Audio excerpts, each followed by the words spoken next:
My wife, who I had buried 6 months ago after losing her to cancer, had left behind a secret I wasn't supposed to see. When I opened the glove box of Elizabeth's car, I expected nothing more than some old receipts and maybe a pair of sunglasses.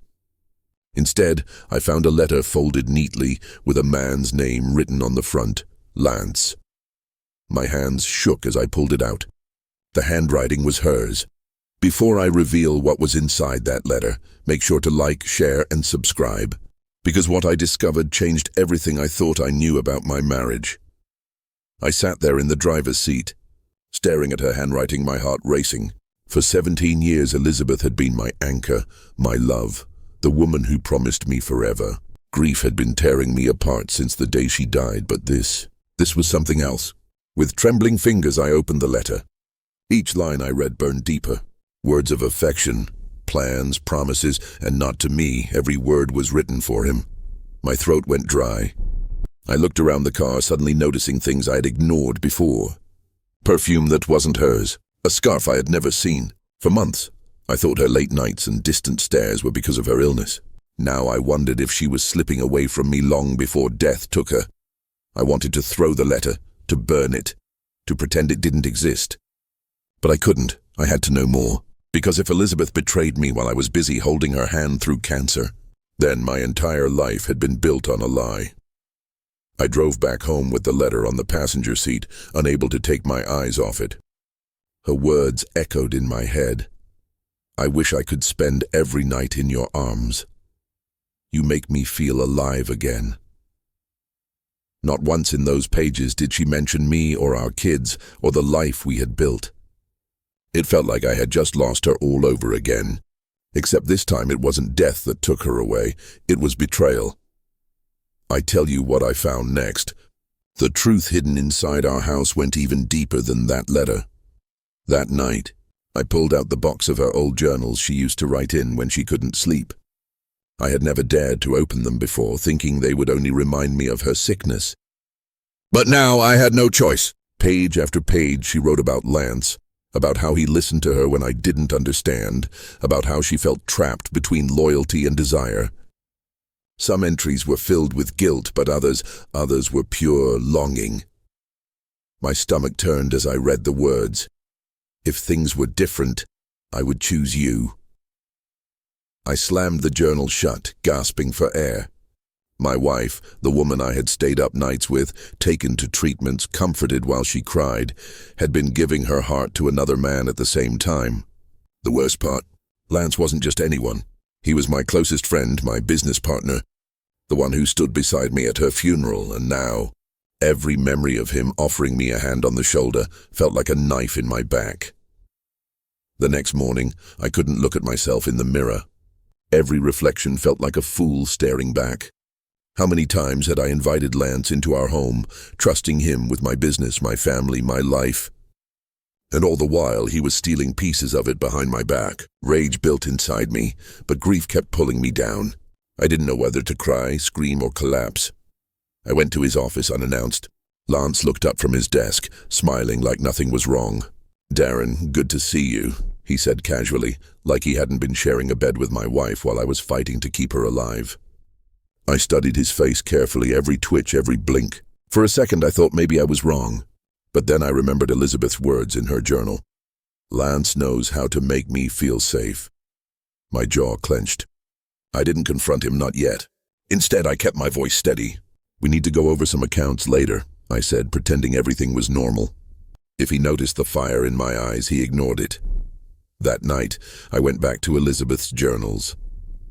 Hidden in one of the back covers was something I hadn't seen before, a small flash drive taped under the binding. My hands shook as I plugged it into my laptop. There were audio recordings, her voice spilling secrets I was never meant to hear. The first file started with her whisper, "Lance, I don't know how much longer I can keep this from him." And in that instant, every doubt I had was gone. Her voice in those recordings shook me to my core. Elizabeth spoke about her fears, her sickness, and then about how Lance made her feel alive again. "Darren deserves better than a broken wife," she whispered in one clip. "But I can't let go of what we have."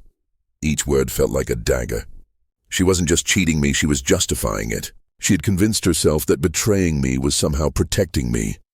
I kept clicking through the files, my heart pounding. In one of them, Lance's voice appeared. Calm, confident, but colder than I had ever known him.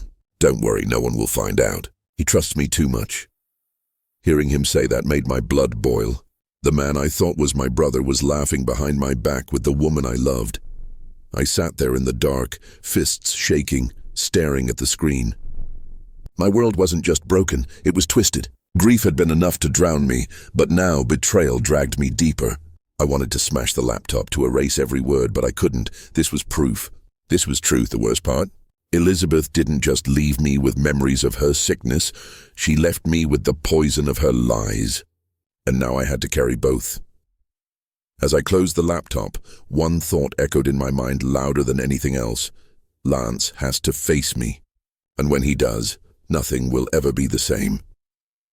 The next day, I drove to Lance's house, my hands gripping the steering wheel so hard my knuckles turned white.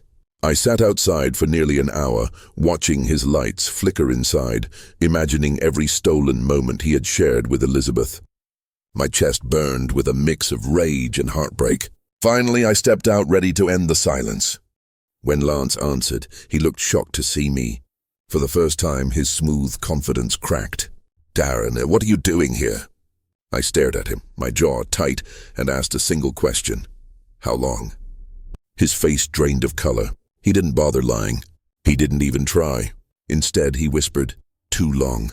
I wanted to hit him, to destroy every smug memory between us, but my body froze. Anger wasn't enough anymore. Pain held me back. He reached out as if to explain, but I stepped back. You don't get to say her name. You don't get to talk about her. Not anymore." The silence stretched between us like a canyon. Finally, I turned to leave, but before walking away, I said the one thing that would haunt him. "You didn't just take my wife, Lance. You took my trust. And that you'll never get back."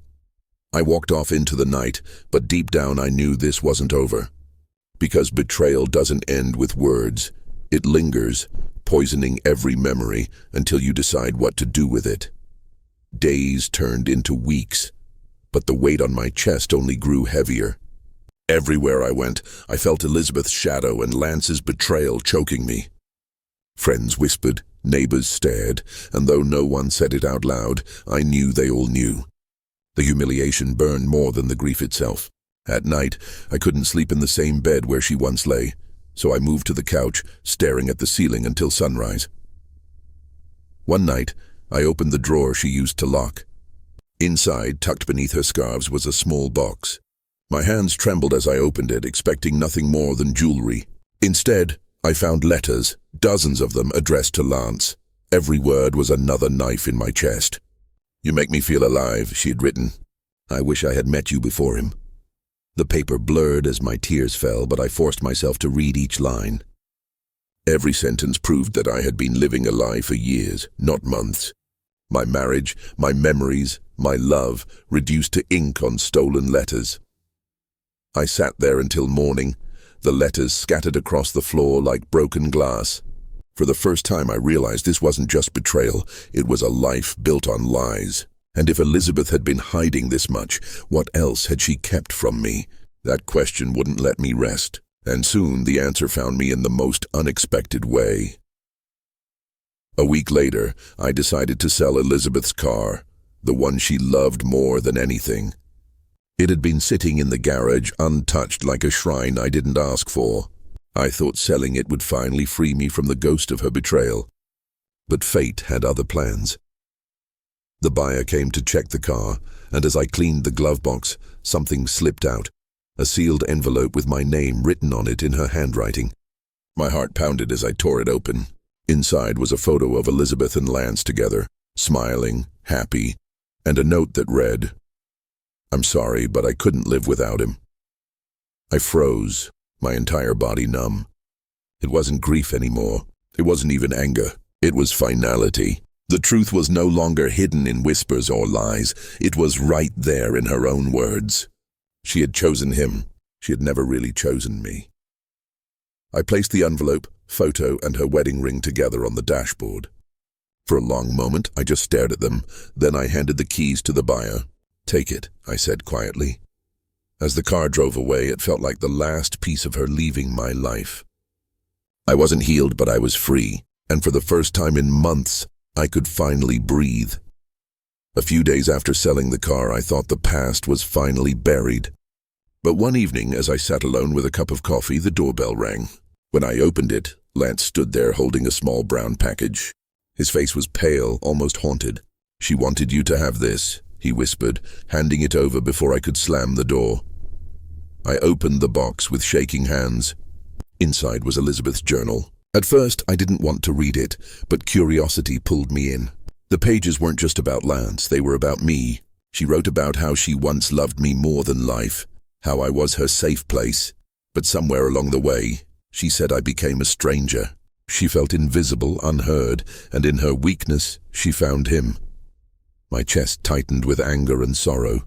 She had betrayed me, yes, but buried inside those pages was also a reflection of everything we had lost long before Lance appeared.